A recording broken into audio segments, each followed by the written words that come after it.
Hinch is a town in the central plateau of Haiti. It's the poorest part of Haiti, the poorest part of the poorest country in the Western Hemisphere. Whether there's an earthquake or not, this place is a disaster of poverty. You'd like to think that Haiti's problems would disappear after the earthquake mess is cleaned up, but I realize that the earthquake is only the tip of the iceberg. The mess will remain in Haiti long after the earthquake rubble is cleared. Hinch was unaffected by the earthquake, except for the influx of now homeless residents of Port-au-Prince.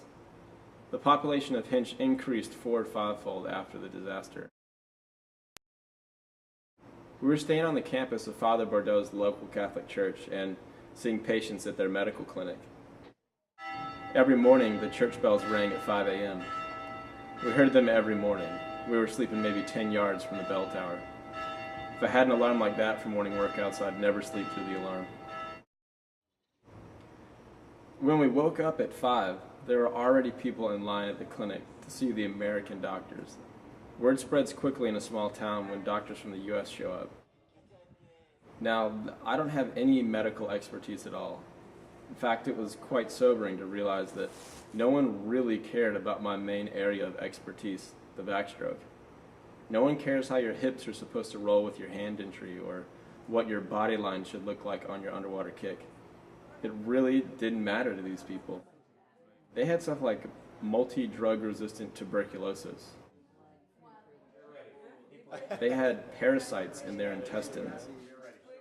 They had clumps of head lice in their hair. They had kidney failure. They had pregnancy issues because of malnutrition. They had heart disease. They didn't have questions about stroke technique. All I did was count pills for the doctor's prescriptions. I couldn't diagnose anything, but at least I could help out in some way by counting pills.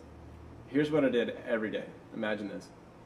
5, 10, 15, 20, 150, 200, 250, 300. Oh, wait a sec. I think you know what I'm talking about.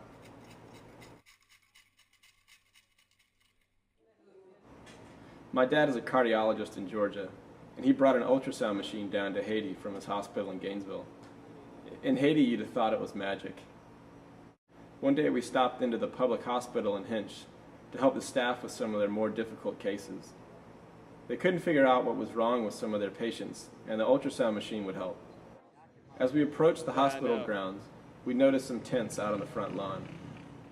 They were for the people displaced from Port-au-Prince, for family members of hospital patients. Inside the hospital walls, you could tell it was built by the U.S. Marines back when they were engaged in Haiti. The town had converted the Marine barracks and horse stalls into hospital rooms with a courtyard in the middle. Of course, there were livestock grazing and chickens pecking at the dirt. I mean, why wouldn't there be at a hospital? When we walked in with the ultrasound machine, everyone wanted to see it. People crowded around the bed to see what Kicker was holding in his arms, as my dad moved this odd little tool around on a patient's chest. My dad explained to the hospital's medical students what he saw on the ultrasound, and they made notes of the patient's condition, diagnosing treatment and all that. After we saw who we needed to at the hospital, we made our way back to the medical clinic at the church and finished up the second half of the day seeing children. As the prescription filler, I could tell that most of the children had worms. Every time I prescribed the worm killer medicine, I just thought to myself, worms?